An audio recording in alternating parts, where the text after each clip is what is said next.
Olá, a paz do Senhor Jesus. Eu sou o pastor Josias Rosa, coordenador da Escola Bíblica Dominical na Assembleia de Deus em Joinville e também pastor auxiliar aqui no campo de Joinville. É uma alegria poder estar iniciando mais uma pré-aula da Escola Bíblica Dominical e agora deste ano de 2019. E aproveito para desejar a todos um feliz ano novo, que Deus abençoe grandemente vossas vidas. O tema a ser estudado neste trimestre que estamos entrando fala sobre batalha espiritual, o povo de Deus e a guerra contra as potestades do mar. Então, nós podemos ver que este tema é um tema muito sugestivo, porque na realidade vivemos numa guerra espiritual.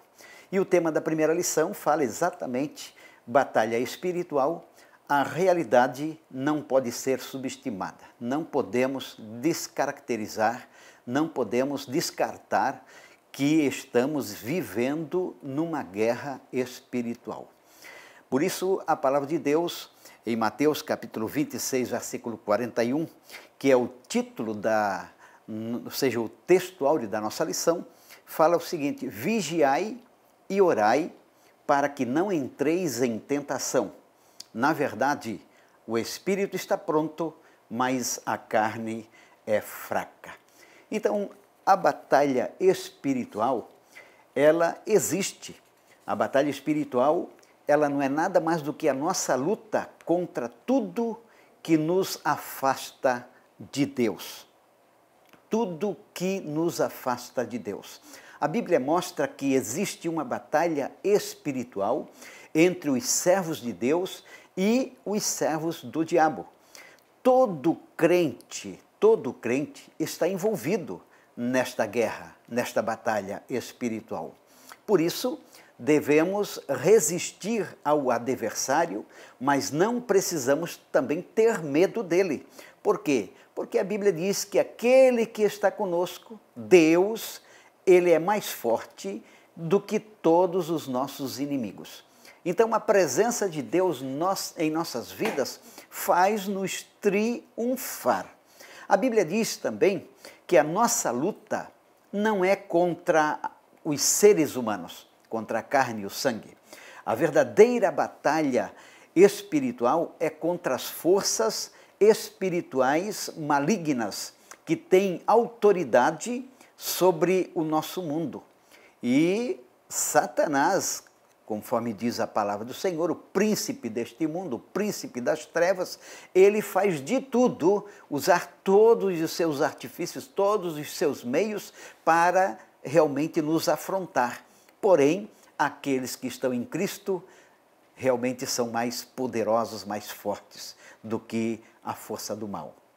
O diabo, ele quer destruir a humanidade e ele não desiste quando uma pessoa se converte. Não é porque alguém aceitou a Cristo, alguém se decidiu em seguir os passos de Cristo, que agora Satanás não vai o atormentar, não vai perturbar a sua vida. Não, ele continua. Esta batalha é uma batalha constante que só vai terminar no momento em que nós formos arrebatados ali para estar com o Senhor e viver eternamente com Ele. Que daí Satanás não terá mais o domínio de jeito nenhum, no sentido de nos prejudicar e querer lutar contra aquilo que está dentro de nós, que é a presença do Senhor. Por isso precisamos estar então prontos para lutar. Eu sempre digo que o cristão, nós como soldados de Cristo, nós não estamos vivendo uma batalha como que fosse uma batalha, um treinamento para uma batalha, um exercício, né, para que porventura ele venha nos enfrentar. Não, a nossa luta é uma luta constante. A Bíblia diz que a carne luta contra o espírito contra a carne. É uma luta constante que estamos vivendo na nossa vida espiritual. Agora, o que nos chama a atenção nesta lição, né? O primeiro tópico aqui diz batalha espiritual. Então, o conceito de batalha espiritual. Já falamos que o conceito de batalha é aquela força contrária a tudo aquilo que é de Deus, né? E nós precisamos resistir, estar firme, estar determinado em vencer. Agora, podemos ver neste campo de batalha espiritual que existem 3 inimigos que realmente nós precisamos vencer. Um deles, o diabo. Ele que governa as forças espirituais, de rebelião contra Deus. E o próprio Jesus disse que o ladrão vem senão a roubar, matar e destruir. Porém, Jesus disse, eu vim para que tenham vida e vida com abundância. Então, Satanás, ele é o agente, ele é o promotor dessa batalha espiritual. E ele usa os seus agentes, ele usa os seus exércitos para lutar contra nós. Outro inimigo que precisamos vencer é o mundo. Não estou falando aqui do mundo, da beleza que existe neste mundo, porque a própria Bíblia diz que os céus declaram a glória de Deus e o firmamento anunciam as obras das suas mãos. Então, tudo que Deus criou são coisa bela. Mas o mundo aqui, que está amaldiçoado, a força contra as coisas de Deus, quer dizer, o pecado, esse domínio que Satanás domina todas as coisas no sentido de querer nos prejudicar, este mundo, ele precisa ser vencido por nós. Por isso, o evangelista João, ele escreveu, que tudo que é no mundo, a concupiscência da carne, soberba dos olhos, e ele foi falando todas aquelas coisas, não provém de Deus, é do mundo. E quem ama o mundo, o amor do Pai não está nele. Não ameis o mundo, nem o que no mundo há. Então, esta força demoníaca, nós precisamos resistir, o mundanismo, nós precisamos resistir. E a outro inimigo seria também a velha natureza, o velho homem, a nossa velha natureza. Todos nós temos certa tendência para pecar, precisamos lutar contra esses desejos errados.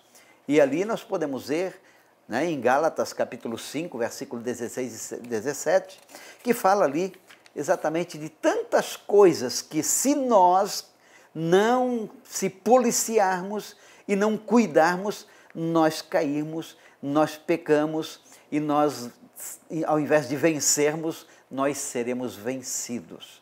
Nós precisamos realmente vencer este mal. A nossa lição, então, ela fala sobre a batalha espiritual, é uma realidade bíblica, e nós não podemos fugir disto. E diz o que também não é batalha espiritual. E daí fala sobre algumas doutrinas, ou seja, falsas doutrinas, que envolvem como se fosse uma batalha espiritual, mas não tem nada de batalha espiritual. E aqui o comentarista então entra sobre as doutrinas de espíritos territoriais e sobre a maldição hereditária ou maldição de família.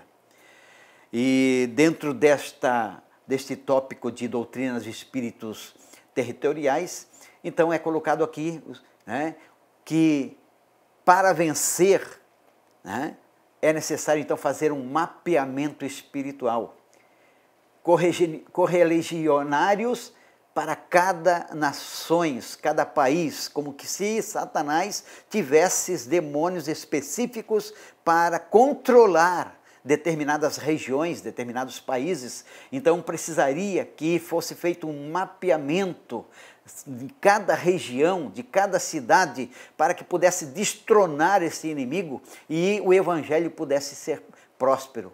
Não é bem assim. O inimigo, ele sempre vai estar atuando em todas as áreas, porém os crentes, cheios do Espírito Santo, eles vão lutando e vão vencendo, vão pregando, vão evangelizando, e as almas, dando ouvido à mensagem do evangelho, serão libertas pelo poder do nome santo de Jesus. Fala também sobre o evangelho, só pode prosperar quando esses espíritos forem expulsos. E fala também da necessidade de um mapeamento espiritual para identificar geograficamente esses demônios, por nomes que eles mesmos teriam revelados. Quem vai acreditar? Pois se ele é o pai da mentira. E daí ele vai dizer, meu nome é esse, meu nome é aquele. Não, está mentindo. Nós precisamos ter a unção de Deus nas nossas vidas para não aceitar com que Ele venha nos prejudicar. Essas pessoas acreditam que tudo se baseiam na Bíblia e usam alguns termos, né? Aqui, né? No livro de Daniel, no livro também de Mateus, né? Quando fala também a questão ali do gadareno, e em tantas coisas como se fossem espíritos que dominavam aqueles lugares. Deus, Ele tem o controle de todas as coisas. Pois bem, nós podemos ir um pouco mais à frente, que a questão da batalha, ou melhor, da maldição hereditária, a base dessa doutrina diz que o indivíduo está preso a práticas e alianças feitas por seus antepassados com entidades demoníacas, entidades pagãs, trazendo maldição a várias gerações. Os defensores dessa doutrina baseiam-se nos seguintes textos, em Êxodo capítulo 20, versículo 5, Levítico 20, 6, 39 e 42, fala também da pessoa afetada pela maldição hereditária deve, em primeiro lugar, descobrir em que geração seus ancestrais deram lugar ao diabo. Uma vez descoberta, o indivíduo pede-se então perdão por ela e dessa forma a maldição da família seria desfeita. Fala também sobre crentes endemoninhados. O verdadeiro crente, a Bíblia diz que é propriedade exclusiva de Deus. Se é exclusiva, só Deus tem o direito de usufruir, de usufruto, desta propriedade. Só Deus tem o direito sobre a vida do verdadeiro crente. Se for crente, um crente verdadeiro não fica endemoninhado. O verdadeiro crente, ele é selado com o Espírito Santo da promessa. Conforme Efésios capítulo 1, versículo 13, não entristeçais o Espírito Santo, a qual está selado para o dia da redenção. Sem um selo real de um mero mortal não podia ser violado, o que se dirá do selo de Deus? Quando nossos inimigos espirituais tentarem investir contra o verdadeiro crente, ele logo vê o selo de Deus e tremem. O selo real está impresso na alma do verdadeiro crente e de forma alguma pode ser violado. O verdadeiro crente é marcado com o próprio Espírito Santo. Reflito mais uma vez, o verdadeiro cristão não pode ser endemoniado. O verdadeiro crente é santuário de Deus, local onde Deus habita. Se Deus está habitando a esta casa, a esse tabernáculo, então não há lugar para o diabo e os anjos. É logicamente que se o crente se desvia, abandona a fé, ele poderá se tornar pior do que a situação quando ele ainda não conhecia a Jesus. Agora, um crente verdadeiro que está em comunhão com Deus, não há o que temer a questão de demônios. Ele tem a presença do Senhor. Agora, analisando esta lição que nós vivemos, uma batalha constante, uma batalha espiritual, é realidade isso. Como vencer, como se permanecer lutando, porque essa batalha só vai ter um fim quando nós entrarmos na glória. Então nós precisamos estar revestidos com a graça de Deus. E o livro de Efésios, nós podemos ver ali algumas orientações de como nós podemos vencer e estar batalhando e sermos vencedores. Primeiro, usando o cinto da verdade. O cinto é importante porque une a armadura. Conhecer a verdade é essencial para firmar a nossa fé e garantir a vitória. E Jesus, Ele é a verdade. Ele disse, eu sou a verdade, eu sou o caminho, eu sou a vida. Ele disse também, conhecereis a verdade e a verdade vos libertará. Para vestir o cinto da verdade, é importante estudar a palavra de Deus, estudar a Bíblia, aceitar a verdade que é Cristo Jesus. Também é importante ser honesto, rejeitando a mentira. Todo cristão deve falar a verdade em amor. Outra arma que podemos ter para mantermos a nossa fidelidade em Deus e vencendo esta batalha espiritual é fazer uso da couraça da justiça. A couraça serve para proteger o coração. Em Jesus fomos justificados, agora estamos ao lado da justiça. Um coração protegido pela justiça, pela couraça da justiça, jamais se deixará corromper pelo pecado. Por isso, a Bíblia diz, sendo, pois, justificados pela fé, temos paz com Deus por nosso Senhor Jesus Cristo. Para vestir esta couraça da justiça, é preciso lembrar que Jesus nos justificou pela fé. Devemos tentar sempre fazer o que é justo e o que é certo, rejeitando a corrupção, rejeitando o egoísmo, e quando pecarmos, devemos sempre pedir perdão. Como disse João, filhinhos, não pequeis, mas se pecar, lembre-se que ao lado do Pai tens um advogado. Jesus, ele é o nosso perdoador.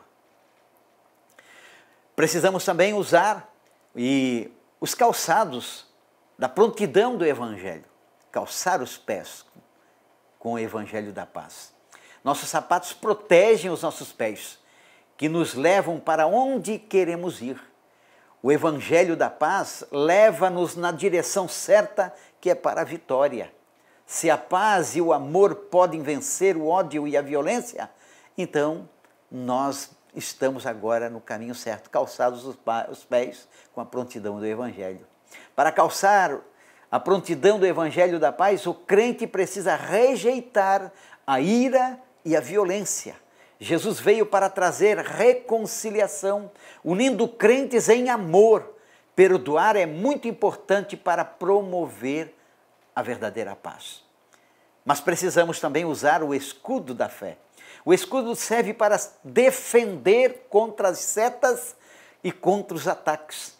O escudo protege de forma ativa, defendendo de vários ângulos. A fé em Jesus também é ativa, que nos protege em várias situações. Para usar o escudo da fé, é preciso decidir, é preciso acreditar na verdade da palavra de Deus, na Bíblia Sagrada, e agir de acordo com a crença nela. A fé é firmada quando entramos em ação e obedecemos a Deus e a sua palavra. Precisamos também usar o capacete da salvação. Capacete guarda a nossa cabeça, a nossa mente. A confiança na salvação depende, da nossa fidelidade em Deus e também da guarda da nossa mente. Em nossos pensamentos, pedir ao Senhor, Senhor, guarda, protege a minha mente. Para colocar o capacete da salvação, o crente deve lembrar que Jesus o salvou e nada e nem ninguém pode separar dele. Sabendo que Jesus o salvou, o crente pode rejeitar o pecado com confiança, porque sabe que ele está liberto por este poder sobrenatural. Mas não podemos esquecer também da espada do Espírito, que é a palavra de Deus. A espada é uma arma ofensiva, uma arma de defesa, uma arma de ataque, e com a espada do Espírito podemos derrotar o diabo e nos defender dos seus ataques. A espada do Espírito, ela é a palavra de Deus. Jesus fez uso da espada. Quando, no período da tentação, que ele esteve ali 40 dias sendo tentado e buscando, se consagrando, quando ele terminou o propósito, Satanás chegou para derrotar. Mas ele usou, está escrito, não só de pão viverá o homem, mas de toda palavra que sai da boca de Deus. Está escrito também, não tentarás o Senhor teu Deus, só Ele adorarás e só Ele servirás. Para usarmos a espada do Espírito é necessário estar sempre meditando na palavra de Deus. estudar a Bíblia, aplicá-lo à nossa vida, ao nosso coração, memorizar versículos, conversar sobre a Bíblia e ouvir pregações são algumas das formas que temos para aprender a usar a espada do Espírito. Vamos estar armados com estas armas que está à nossa disposição e a batalha espiritual será uma batalha vencida, porque aquele que está conosco é mais poderoso do que os nossos inimigos. Que Deus o abençoe, que você tenha uma manhã de escola bíblica abençoada. Este primeiro trimestre de 2019, que você possa entrar com um coração aberto para ser um vitorioso durante todos os 365 dias deste ano que se inicia. Que Deus abençoe a todos os nossos alunos da Escola Bíblica Dominical, nossos professores, nossos pastores. Que Deus abençoe a todos no nome de Jesus.